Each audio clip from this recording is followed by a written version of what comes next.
Hi Brasil! Eu sou o Jimmy, do canal Jimmy Nada Neutro, aquele bonequinho com a barba ruiva que você vê no logo. Hoje aqui para falar do terceiro episódio da série do Pacificador, que já está disponível na HBO Max. Se você ainda não assistiu, corre lá para assistir, porque eu vou falar com uma porrada, uma enormidade de spoiler. E eu não quero estragar sua experiência. Corre lá primeiro para assistir, depois volta aqui pra gente resenhar junto. Beleza? Roda a vinheta.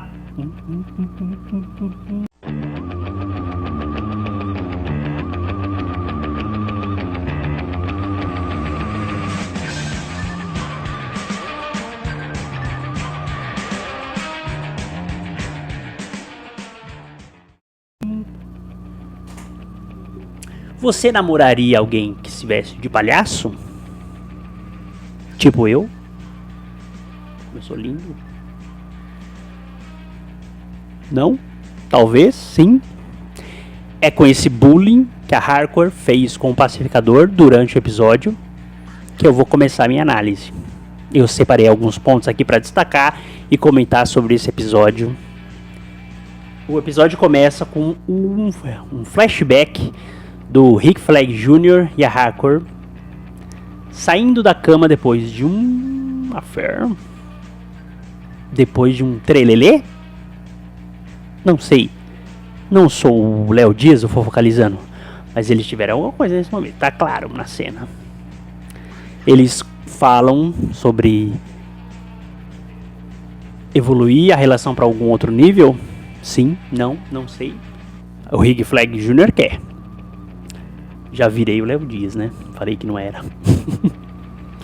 Enfim, o episódio começa assim, com um flashback nos mostrando que os dois tinham uma relação de amizade colorida e o Rick Flag Jr. quer avançar pensando em algo mais sério e ele fala que já estragaram a relação de amizade, que a Harcourt fala que não quer estragar, mas quando você tem alguma coisa com a pessoa já dá uma estragada, né? Com uma amiga você vai lá e pem. O episódio começa assim para nos mostrar que eles têm uma relação. Eu acho interessante que você inclui, é como se você estivesse canonizando que o Rick Flag realmente faz parte agora do DCU. E ele é um personagem que a gente nem liga no primeiro filme do Esquadrão Suicida, mas no segundo a gente é conquistado pelo personagem, como o James Gunn trabalha.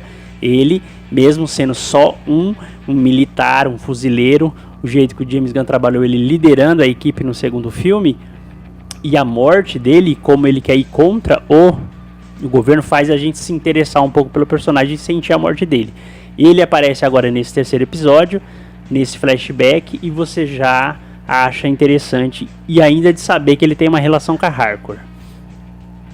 O episódio segue com o Chris acordando, e você vê o celular do Pacificador da versão dele que ele matou, e ele resolve se encontrar e ter um encontro com a Harkonnen desse universo. Ele ainda brinca que a camisa dele, pergunta pro irmão dele, o Kate, por que o Pacificador, por que ele, né, não o Pacificador, por que ele tem se veste com algumas roupas da Kardashian, que as roupas são uma roupa quase assim, toda colorida, né? E ele sai com a sua pacificleta. Adorei a pacificleta. Lembra muito as motos dos Power Rangers, do Kamen Rider. Achei ela é toda decorada com a identidade do Pacificador, cheia de fuzis assim e foguetes em volta dela. Eu adorei essa pacificleta, o nome que deram pra moto dele no universo, né? E mostra como a DC ela é um universo de fantasia. Isso é muito bom, né? Os objetos dos heróis sempre decorados com símbolos, com uniforme. Foi uma zoeira, inclusive, na primeira temporada, que ele queria que as armas deles tivessem aquela pomba, que é o logo dele, aquela pomba da paz, que é o símbolo do Pacificador, né? Ironicamente. Você vê que ele caminhando com a pacificleta pela rua, você vê a diferença de um pacificador de um universo para o outro. Enquanto ele dirige a moto, ele é ovacionado pelas pessoas nessa passagem. Uma criança no banco de trás do carro, ela abre o vidro e chorando grita para ele falando que ama ele, enquanto uma mulher do outro lado levanta a blusa e mostra os peitos pro pacificador, mostrando como é a diferença de um pacificador pro outro. Eu achei isso interessante e eu fiquei curioso para saber como esse pacificador mesmo nesse universo, né? Eu acho que há a possibilidade dessa temporada ser a melhor temporada de uma série de super-herói que aborda o multiverso, porque ela faz você ficar curioso como é esse universo onde um pacificador, que é um personagem babaca, é um personagem corrompido, como que ele é idolatrado como super-herói. Ele torna o multiverso uma coisa interessante para você querer ver mais. As outras obras de multiverso, elas não costumam ter te deixar instigado para saber. E eu gostaria muito de saber como que é esse pacificador. Eu tô curioso para saber se em um dos episódios da série vai ter. Eu gostaria que tivesse um episódio que se passasse inteiro só com esse pacificador, pra gente saber qual foi esse pacificador que o Chris matou. Que versão é essa dele que ele matou? Pra gente sentir um pouco, talvez pra gente sentir mais e ficar triste com aquele esquartejamento, sabendo quem é aquele pacificador, como ele se relacionava realmente com a Harcourt, com os irmãos. Porque no começo do episódio o Chris começa a se vestir com as roupas, né, para encontrar a Harcourt. Ele abre a gaveta e ele vê um monte de remédio, aqueles remédios assim clássicos dos filmes americanos, de potinho laranja com tampa branca. Você vê em vários que eles tiram ou para dormir, ou para ajudar a dormir, um monte de coisa assim, provavelmente com algum transtorno que a pessoa tem. Então você percebe que mesmo numa realidade onde o pacificador ele não matou o irmão, não perdeu o pai, que ele ainda é problemático. Então eu queria que um dos episódios da série se passasse com o John Cena interpretando o outro pacificador todo. Eu acho que seria interessante de ver e ia enriquecer um pouco pra série. Eu espero que o James Gunn faça isso. Eu brinquei no começo com a pergunta se você namoraria alguém que estivesse como palhaço, porque a Harcourt tem uma conversa com a Adebayo sobre o relacionamento dela com o Chris, né, com o pacificador. Ela fala que nunca rolou nada, que ela não namoraria alguém que se veste de palhaço, que sai para combater o crime. E a Adebayo fala que eles não são tão diferentes assim, que a Harcourt também é uma ferrada da cabeça, né, tentando criar ali um elo. E na verdade você percebe que a Harcourt, ela tá mais negando, tentando colocar obstáculos e coisas que ela não gosta pra negar o que ela tá sentindo, que ela tem interesse nele, pelo menos é o que a série tá mostrando até agora. O Chris chega e consegue entrar na sede da Argus, né? E ela nesse universo também trabalha pra Argus, é um agente. E ele se depara com o Rick Flag Jr. vivo. Então não foi só um flashback, ele tá vivo no universo paralelo. E ele é o fuzileiro. Ele é o fuzileiro que é citado nos primeiros episódios, que namora a Harcourt. É o Rick Flag Jr. Ele se depara e você vê claramente que ele fica constrangido porque ele lembra que matou o Rick Flag Jr. da versão dele do universo dele. Ele fica constrangido. Uma coisa que eu gostei muito do episódio é que a Jennifer Holland, que é a atriz, né, esposa do James Gunn, que faz a Harcourt, ela conseguiu entregar uma atuação onde você enxerga duas Harcourt diferentes mesmo. Ela faz um papel de uma Harcourt mais meiga, mais sensível, e você compra isso, que ela é diferente. Você sente até pela caracterização ali que a produção faz dela. é uma roupa menos masculina, vamos dizer assim, e mais ela tá ali meio que trabalhando no escritório, né, da Argus, e os dois têm uma cena bem legal conversando, passeando. Ela faz muito bem aquele papel de apaixonados comendo um hot dog na banquinha da rua, uma cena já clássica de um monte de filme, e eles levam assim, você percebe como ela faz como ela é apaixonada por ele, né? E ele fez alguma babaquice pra ela pelos diálogos que você vê, e largou ela, né? Ela comenta isso durante o episódio, que precisa de alguém que não seja instável, que não mude de um dia pro outro, que ela precisa de segurança, né? Eu achei isso interessante. Eu destaco a atuação dela, ficou muito boa, muito diferente da atuação da Harkonnen, a protagonista da série mesmo, que ela tem a tal da masculinidade tóxica, que reprime os sentimentos. Então, foi um dos destaques para mim do episódio. Eu já falei da melhor abordagem de multiverso. Eu tava odiando a ideia de multiverso, mas o James Gunn tá conseguindo me convencer. Tô sendo conquistado, porque junto com o What If, eu acho que é a melhor abordagem de multiverso, porque ele tá fazendo ele tá construindo outro multiverso, como eu falei antes, né? Ele tá construindo, colocando vários elementos. Você vê como é o pacificador, como é o irmão, como é o pai. Ele coloca esse outro universo tem vida. Ele não é só uma piscada, um portal que você vai e some e acabou. Ele tem vida, esse universo. Então acho tá acabando me convencendo da utilização do multiverso, né? Durante essa conversa há uma explosão, pedaços de pessoa voam na frente do Chris e da Harcourt, e os Filhos da Liberdade, um grupo terrorista, ataca, invade o prédio ali do governo que ele queria explodir, reivindicando reclamando do governo e tal. Eu não lembro exatamente, não é um destaque o porquê ali que eles estão tendo aquela atitude, né? Só tem nos diálogos mostram como eles já tinham atacado outras sedes de governo. A Harcourt comenta.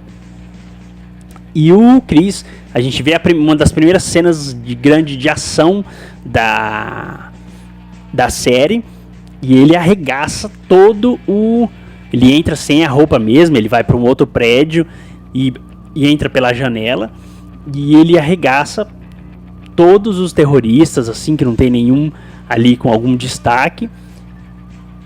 E você vê como ele mata a sangue frio mesmo, que não tem como ele ser um super-herói, né? Porque o jeito que ele mata, que ele não tem a mínima compaixão ali, mínima vontade de preservar a vida de algum daqueles terroristas, mostra que a diferença dele para um Superman, por exemplo, né? Que ali naquela situação talvez teria tentado preservar os terroristas de alguma forma, mesmo você concordando ou não que eles teriam que morrer ou não, mas o Superman tentaria proteger as pessoas do local da explosão, mas também tentaria manter vivo. Não, o pacificador não faz questão nenhuma de manter nenhum deles vivo, e vai matando um de várias formas diferentes. Ele mata um com lápis, assim, que é uma cena boa, louco de subir a pessoa com lápis. Ele mata uma pessoa com uma impressora. Última coisa que você imagina que é a arma para matar alguém, e ele vai lá e mata a impressora. Tem uma bomba muito fácil de desarmar no episódio, né? Ele dá uma sorte. Você vê que não só o pacificador também, eu destaquei, ele não tem nenhuma escrúpulo para matar pessoas. O próprio irmão dele chega para ajudar agora com o uniforme. Nesse universo você entende pela primeira vez, eu acho. Primeira vez não, porque a gente já tinha visto um grafite, né, dos três juntos agindo. Então os três são heróis. Ele, o irmão dele e o pai dele são heróis nesse universo. O irmão dele chega para ajudar, mas ele já tinha desarmado, né, as bombas depois de arregaçar todo mundo, matar todo mundo a sangue frio ali. E o irmão dele também. O irmão dele estoura o helicóptero, que era a fuga dos terroristas, ele chega voando, ele também voa igual o Pacificador desse universo, né? Porque o nosso protagonista, ele não tem esse, pelo menos não mostrou ainda esses, não me recordo agora, não tem a primeira temporada tão fresca assim na minha mente, mas eu acho que ele não voa. Ele chega e arregaça o helicóptero ele explode, né? E ele chega para ajudar o Pacificador. E mostra também como ele também não tem nenhum escrúpulo para matar também o irmão dele. Mostra como é esse universo. Fico curioso para saber como que é, né? Se as pessoas gostam dessa ideologia de que bandido bom é bandido morto. Que mais que eu destaquei? O Judo Master, aquele ninja pequenininho, meio... Não, ele é judô, ele é Judo Master, ele não é ninja, né? De judô. Mas parece um ninja, aquele uniforme verde.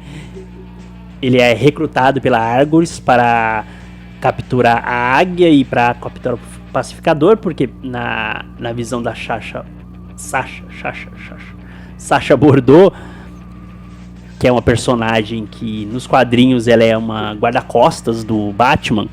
Aqui ela trabalha para a Argus, né? Ele tá ali abaixo do Rick Flag e tá comandando aquela operação de vigilância contra o Pacificador para monitorar ele. E falou que ele provavelmente vai ser preso por ocultar um universo ali, aquela porta que dá uma dobra, né? Que dá para um acesso ao multiverso ali. Então ela mostra que ele é o Judo Master, é o novo agente da Argus. E a Sacha Bordeaux, que morena linda, né? Só pra comentar, né?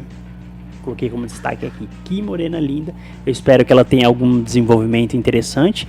Será que ela vai ter algum contato, algum vínculo com Batman?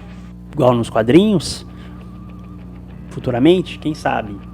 Talvez seja interessante. E é isso, o episódio ele termina assim, com ele se preparando, né, pra ir até a casa do Pacificador, e eles contratam um matador de águias, que é o mesmo que faz o Yondo no Guardiões da Galáxia, né? Eu não gosto muito dessa repetição dos atores, eu confesso pra vocês. O James Gunn, ele sempre traz os mesmos atores para todas as produções. Esse cara já fez um monte de personagem. Ele já fez ele era daquele personagem do passarinho no Esquadrão Suicida. Agora ele é esse matador de águias, que eu esqueci o nome do personagem, né? Muito personagem para lembrar o nome. E o episódio termina com uma cena de flashback do Vigilante tirando a calça do Economus para completar a piada do episódio, que na cena de bebedeira dele ele dorme na banheira, o Economus, e o Vigilante tira a calça e põe para lavar. Então a cena de pós-crédito é só ele mostrando essa cena, porque isso é falado só em um diálogo durante o episódio, e a cena pós-crédito é de novo um desenvolvimento de piada que o James Gunn faz. Ele é fissurado nisso, dá pra perceber, viciado. E o Vigilante beija a testa do Economus na banheira e tira a calça dele pra levar pra lavar, né? Eu fico curioso pra você perceber, de talvez saber se o Vigilante vai ter algum desenvolvimento em algum momento. Será que vai ter uma terceira temporada? Você vai ver alguma coisa do Vigilante? Vai mostrar por que ele é tão doido assim? Ele dá um beijo na testa, tem todo um carinho ali. Será que ele é carente de relacionamentos? O que faz ele ser um maluco daquele? Que é um psicopata que adora matar, esquarteja dando risada, mas vai lá e dá um beijo na testa do Economus, né? Eu fico achando interessante que talvez seja um personagem que a gente vê flashback dele futuramente, vai fazer a gente se apegar mais ao personagem, né? E é isso, pessoal, foi essas foram as minhas considerações sobre o terceiro episódio da segunda temporada do Pacificador. É um episódio que eu achei interessante, mais ou menos, talvez.